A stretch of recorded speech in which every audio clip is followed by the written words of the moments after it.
Caleb is a shy guy who works as a programmer for Blue Book, the world's largest IT company, which owns a search engine akin to Google. The company is headed by a young genius, who wrote the Blue Book base code at the age of 13. He's a Mozart of programming. The company employees were given a draw with the main prize, being a week's leave in a remote mountain shelter of the company's owner. All work fellows congratulate Caleb on winning the prize, and some even ask him to take them along. The billionaire's possessions stretch hundreds of miles. A helicopter lands Caleb at a chic mansion in the middle of nowhere. He meets Nathan, the company founder. Caleb is surprised to know that there's no one else on the estate but him and Nathan. The billionaire turns out to lead a reclusive lifestyle, being lost in his work. Nathan's mansion is a mix of a lab and a dwelling. Each room is equipped with an electronic lock, all windows are bulletproof. Caleb gets a pass that opens only those rooms he is allowed to enter. Nathan provides him with a room located in the basement of the mansion, saying that the lack of windows is for security measures, as it is not just a country house, but a real scientific center. He offers Caleb to sign a contract, obliging him to keep all information completely confidential, from all the possible media. Caleb signs the document. Nathan confides that the prize is a way more than just a vacation in his domain. Caleb has got the opportunity to become the world's first tester of an AI, developed by Nathan. He has to run a Turing test, which means that he will have to communicate with the computer for a while, and if in the process of the interaction, he does not realize that his interlocutor is a computer, the test will be deemed passed, which will be indicative of the computer's artificial intelligence. Like any programmer who adores his job, Caleb is thrilled to be the first to have a hand in a sentient machine. The time of the first session comes. Caleb enters the room, and turns out to be fenced off from the interior with armored glass. He notices a crack in the glass. Then a female-faced robot appears in the room. She meets Caleb. The robot calls herself Ava. Caleb is amazed at what he sees, and looks at her as a test object. She's nothing but a machine to him. He uses idioms to test Ava's speech skills. She appears to be a brilliant speaker who understands metaphors. Nathan watches them communicating from his room. At the end of the session, Ava asks Caleb a question. Will you come back tomorrow, Caleb? Caleb shares his experience with Nathan. He calls the conversation with Ava a travel through the looking glass. He's excited about Nathan's work. Then Caleb notes that in the Turing test, the computer shall be hidden from a human. Nathan replies that it is not relevant in their case, as if he had hidden Ava, Caleb would have never guessed that she is not a human. Caleb tries to figure out her algorithms. Nathan asks him to think beyond the analytics and tell him his general opinion about her. She's fucking amazing. At night, unable to fall asleep, Caleb turns on the TV, but instead of the common TV channels, he sees images from the security cameras located in Ava's room. At this point, a power failure happens. Having only emergency lighting, Caleb tries to leave his room, but all doors appear to be locked until the main generator restarts. He goes into panic mode. After a few seconds, the generator starts, and Caleb may get out of the room. In the middle of the night, he sneaks out and opens the door to Nathan's room. Caleb calls Nathan. Hello? But no one answers. He comes up to the only phone in the house and puts his badge to make a call. You don't have access to use the phone. Nathan can't sleep either. He feels like the Moon Knight. He says that communication with the outside world is completely forbidden. Then he reassures Caleb that locking the doors during power failures is a security measure, otherwise, anyone could enter the facility simply by de-energizing the building. In the morning, a silent girl named Kyoko serves breakfast to Caleb. In the second session, Ava shows Caleb an abstract geometric pattern she has drawn herself. Caleb has no idea what it means, and suggests her to draw something more specific next time, like an object. Ava asks him to tell what he wants her to draw. Caleb says that it's her decision, and he's interested to see what she will choose. Then the robot asks if Caleb will be her friend. As ever, a shy guy deprived of feminine attention, agrees to friendship without any hesitation. Ava immediately takes advantage of this, and starts to explore his feelings of guilt, by saying that their conversations are one-sided, and that he tests her with circumspect questions, trying to learn more and more about her. Conversely, Ava has not learned anything about Caleb during the entire conversation. She declares that friendship may not be built on such a basis. Caleb appears to no longer occupy a dominant position in the conversation. He is confused and embarrassed, not knowing where to start. He asks Ava what she wants to know about him. The robot answers Caleb using the phrase he told her regarding her drawing. It's your decision. I'm interested to see what you'll choose. Caleb tells about himself, his work and his daily routine. Ava wants to know if he has a girlfriend. He gives his negative answer. But he does it as if he's talking to a real girl. In the course of the dialogue, Ava asks if Nathan is his friend. Caleb delays his reply, trying to explain the difference between a close friend and a buddy. At this moment, another power failure occurs. Ava tells Caleb in an intense tone that Nathan is not his friend, and that he shouldn't believe a word he says. The young man gets scared. The power is restored, and at this moment Ava, just like the radio switch to another wave, keeps on the interrupted dialogue in a friendly tone. Caleb is appalled by the robot's performance. Kyoko sets the dinner table and spills a glass of wine. Nathan gets mad at her, and says that her not knowing the language is really great, as he can discuss any company secrets in her presence. Nathan asks Caleb about the conversation with Ava. Caleb feels tense after Ava's words. He gives a crumpled explanation, that she is aware of her intelligence, being able to joke and reason. Nathan asks what she was doing during the power failure, as at that point all the microphones and cameras were turned off. Caleb asks to repeat the question, and makes big pauses being thoughtful of which side to take. But then he says that nothing special happened, and Ava behaved in a usual way. Caleb's hiding her words from Nathan indicates that he has decided to take Ava's side. Caleb begins to get stuck on Ava. He watches her through the TV screen all the time. Ava keeps on glancing at the camera, as if realizing that he has his eyes glued to her. In the morning, Nathan takes Caleb to the lab, where he created Ava.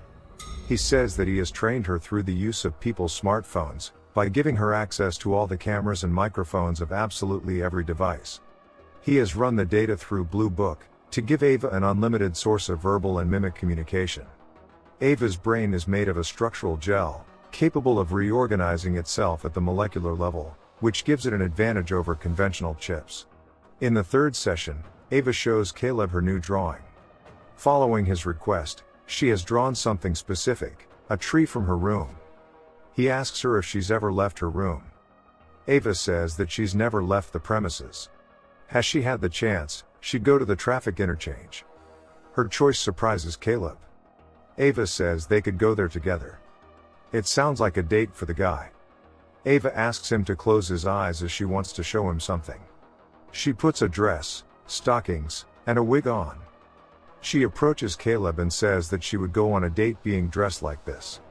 Once and for all, Caleb turned from an inquisitive programmer to a shy guy, face to face with a beautiful girl. Having scanned his micro-expressions, Ava says that she sees his favor to her. She takes complete control of the guy by asking him embarrassing questions. Do you think about me when we aren't together? Sometimes at night. I'm wondering if you're watching me on the cameras, and I hope you are. Mesmerizingly, Caleb watches Ava undressing. Ava seems to be doing it for a show, as she clearly realizes that Caleb cares about her. In the morning, Caleb asks Nathan why he equipped Ava with sex characteristics. Nathan answers that it is necessary for her self-awareness, and one shouldn't deprive her of her sex life. Nathan tells Caleb that Ava is capable of physical intimacy, because she has a complete imitation of all the organs, with an abundance of sensors that can give pleasure to her. But Caleb wants to find out if Nathan has programmed Ava to flirt with him. Nathan does not give him a direct answer. He just states that people are also programmed for certain types, orientations and preferences, which is due not to someone's actions, but to a combination of a number of factors. Then, after a long and impulsive speech about the importance of disabling logic at some points, Nathan admits that he hasn't programmed her to flirt. It's just her choice. In the fourth session, Caleb tells Ava that he's there to test her self-awareness. She says that it makes her feel sad, as she did not know about it. As usual, Nathan watches their dialogue. Another power failure occurs. Caleb asks Ava why she previously told him not to believe Nathan. Ava just repeats that not a word of Nathan's is to be believed. Caleb's worried, as he supposes that Nathan might be watching them during the power failures. But Ava calms him down by saying that she herself makes the power breaks, to disable the cameras and have the opportunity to communicate without being observed. Later, during a walk around the estate, Caleb accuses Nathan of a lie. He has made it out that the lottery was a fake, and Nathan purposefully chose Caleb for this experiment. Nathan confirms his idea. And he says that Caleb shouldn't take it hard, because he has been chosen as the best programmer in the company. Caleb begins to dream about Ava. Then he notices Nathan tearing up Ava's drawing. Caleb starts feeling compassion for her, as if she were a victim of abuse. He comes to Nathan's office to talk, but finds Kyoko there. He tries to find out from her where Nathan is. Not understanding a word, Kyoko begins to undress. Nathan enters the office. He looks like a boozy daddy with a bottle of beer. He turns on the music, and Kyoko goes about an incendiary dance. Caleb asks Nathan why he tore up Ava's drawing. But he stonewalls and starts dancing. In the 5th session, Ava offers to test Caleb instead. She wants to ask him some questions, to identify by his micro-expressions if he tells a lie. She asks him common questions and actually determines his lie. Then she asks a far-reaching question, that imposes a certain social role on him. She wants to know if he's a good person. Caleb gives a positive answer. Taking advantage of having him on her hook, Ava asks what will happen to her if she fails the test. Will she be destroyed if this is the case? Caleb really doesn't know the answer to the question. Do you think I might be switched off because I don't function as well as I'm supposed to? Ava, I don't know. Do you have people who test you and might switch you off? No, I Then don't. why do I? Then she shows him a drawing torn by Nathan. It is a portrait of Caleb. By doing so, she demonstrates that she has feelings for him too. Then another power failure happens.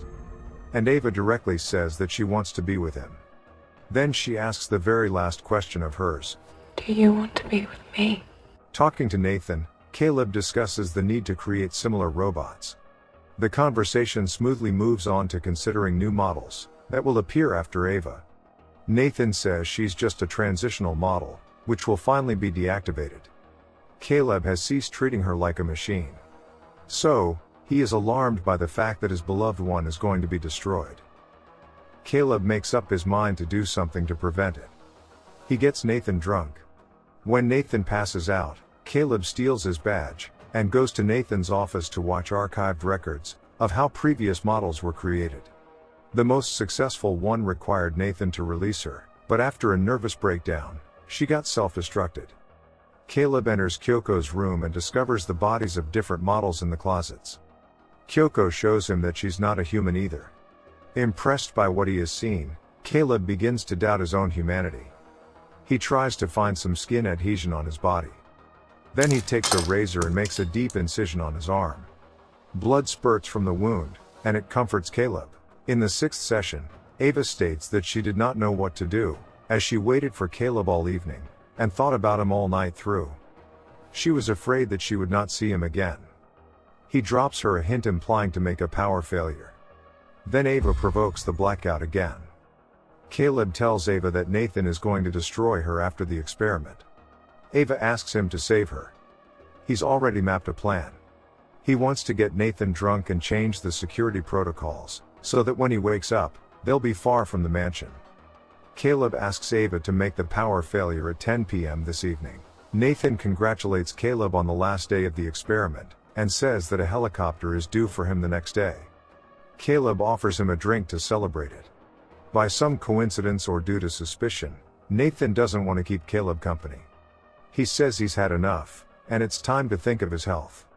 Nathan wants to know if Ava has passed the test. Caleb is pretty sure she has.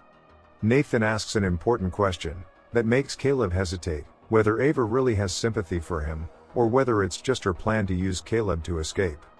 Nathan admits that Caleb is on her hook, as he has seen the record of Caleb's cutting his hand. He says that he mounted an extra battery-powered camera, while they didn't see it, and that he knows about their escape plan. Nathan also reveals the true purpose of his experiment. He wanted Ava to learn how to manipulate to escape from this limbo by resorting to sexuality, pity, and guilt. This is the ultimate evidence of artificial intelligence. Caleb has been chosen not because of his capabilities. Through search queries, Nathan chose the most decent guy of all the employees. Then he created Ava's face based on Caleb's adult content preferences. The lights go out. Caleb confesses that he felt Nathan watch him and Ava during the power failures, so he has reprogrammed the doors while Nathan was drunk, and now they're all open when the power's off. The generator restarts and Nathan sees through the cameras that Ava has left her room. In anger, Nathan knocks Caleb out, takes hold of the bar from the dumbbell, and heads for Ava. Meanwhile, she reprograms Kyoko. Nathan commands her to go back to her room, but she attacks him. Nathan manages to thrash her. At that moment, Kyoko stabs him in the back with a knife. He kills Kyoko. Ava takes the knife out of his back and stabs him in the stomach. She takes his badge away. Caleb comes to his senses and sees Ava. He asks what has happened. In a cold voice, Ava says he will stay there. Ava puts on the skin from Kyoko's room, locks Caleb in the indestructible basement room, and leaves the house admiring the beauty of the outside world. She approaches a helicopter and flies off into the sunset. Caleb vainly tries to break the impenetrable glass of his new prison where he will spend his few remaining days. My friends, this movie is a perfect guide on how to manipulate a woman or a man, and how to avoid manipulation traps either.